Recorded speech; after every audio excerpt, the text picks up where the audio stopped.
فروردین مایی جان، اردیبهشت مایی جان، این اسلاید مختص شماست. لایک بکنین انرژیتون با من همسو بشه، ببینیم که پاسور براتون چی داره برای فروردین.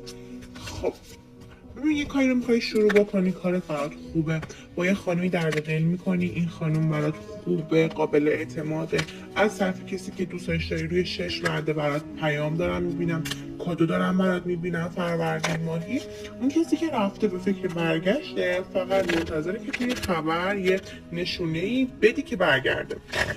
آدرش اینجا لایک کنه، رژه با من همسو بشه، ببینیم که پاسور برات چی داره. آس دل افتاده و کنارش آس خشت، معجزه احساسی برات دارم میبینم. روی مسائل کاری یه پولی درشتی به دستت میرسه، مبلغ درشتی که به دستت میرسه. یه نفر خیلی دوستت داره ولی ازت داره پنهان میکنه، خیلی مغروره. روی مسائل کاری اگه شراکت داری، شراکت برات عالیه. توی این اسلاید در خدمت خرداد تیر هستیم. عزیزای دلم لایک بکنین انرژیتون با من همسو بشه، ببینیم که برای خرداد ماهی پاسور چی داره. خب ببینین یک عشق دو طرفه چقدر عالی افتاده. از طرف پارتنر احساسیتون براتون خواستگاری دارم میبینم، طرف مقابلتون خیلی دوستتون داره. روی 3 وعده اگر رقیب دارین پوچ میشه و اگر نگران این هستین که با کسی داره صحبت میکنه، کلا از این نگرانی در میارین. روی مسائل مالی یه پولی ضریب 5 با دست خرداد ماهی قراره که برسه. ببینیم تیر ماه چی داره برای تیر ماهی جانم. عزیزم لایک بکن انرژیت با من همسو بشه. نگرانی دعا داری؟ نه دعا نداری. اگه راه دعایی میخوای بری برات خوبه، نتیجه خوبی میگیری ازش. روی 2 وعده یه پیام، یه زنگ خیلی خوشحالت میکنه، میگه روز مسائل مالی به کسی نباید اعتماد کنی. اگه میخوای به کسی پول قرض بدی اصلا این کار رو انجام نده که بعدش شدیداً پشیمونی به بار میاد. توی این اسلاید در خدمت مرداد شهریور عزیز هستیم. لایک بکنین انرژیتون با من همسو بشه، ببینیم که چه خبره. مرداد ماهی برای من داره نشون میده یه خانم برات راه دعایی داره میره، یکم سنگینی بابت دعا افتاده. حالا میتونه رقیبت باشه، میتونه از گذشته شما یه خانمی باشه که براتون کار دعایی داره انجام میده و این روی مسائل احساسیتون تاثیر میذاره. بعد میاد میگه رو مسائل مالی اوکی همه چی هست، فقط یه سند و کاغذی بوده که دقیقه 90 کنسل میشه امضا شدنش، ولی یه بار دیگه هم اوکی میشه که امضاش میکنیم. خب مرداد ماهی حالا برای شهریور میگه که از یه دودلی در میای، طرف مقابلت میخواد شادت کنه، سورپرایزت کنه. شهریور ماهی اگر طرف مقابل خیلی سرگوشش میجنبه، قراره که سر به راه بشه.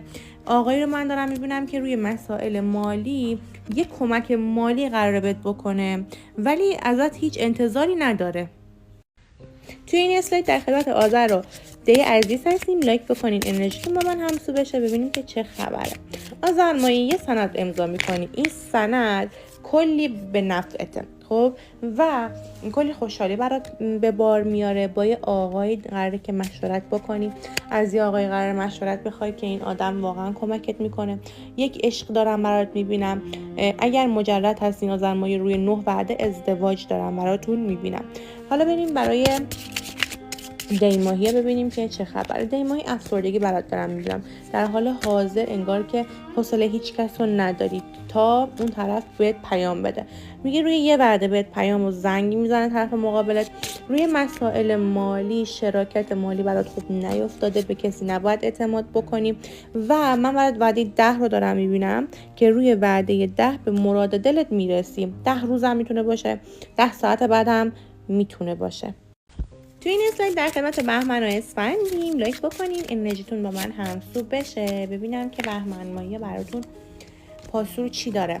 خب یه خانومی خیلی در حقتون داره نامردی میکنه ولی اینو پوچش میکنین. روی 5 وعده نزدیک دیدار عاشقونه دارم براتون میبینم و روی 9 وعده هم افتاده که یه نفر قرار پشیمونی خودش رو اظهار بکنه بهتون. یه آقایی توی محل کارتون قراره انگار که مثلا یه کاری میکنین این آدم به عهده میگیره، به گردن میگیره. روی مسائل مالی هم یه پولی ضریب 2 به دستتون میرسه. اسم مایی جان برات دارم دیدار میبینم. توی این دیدار خیلی بهت خوش میگذره. روی وعده 5 بعد یه دوره همیه، یه مجلس دارم میبینم، میری اونجا سربلند بیرون میای. میتونه آزمون باشه، امتحان باشه، ولی تو 100% از اینجا موفق بیرون میای. یه پولی رو انگار به یکی قرض دادی که رود نمیشه بهش بگی که پولمو بهم پس بده. این پول پس داده میشه. توی این اسلاید در خدمت مهر و آبان هستیم. لایک بکنین انرژیتون با من همسو بشه، ببینیم که چه خبر. 2 تا کارت خودش اومد بیرون برای مهر ماهی. میگه روی 6 وعده نزدیک قراره که یه خبر خوش به گوشت برسه مهر ماهی. این خبر تو زندگی تاثیر مثبتی داره. اگر از یه خیانت میترسی، متوجه میشی که طرف مقابلت بهت خیانت نمیکنه.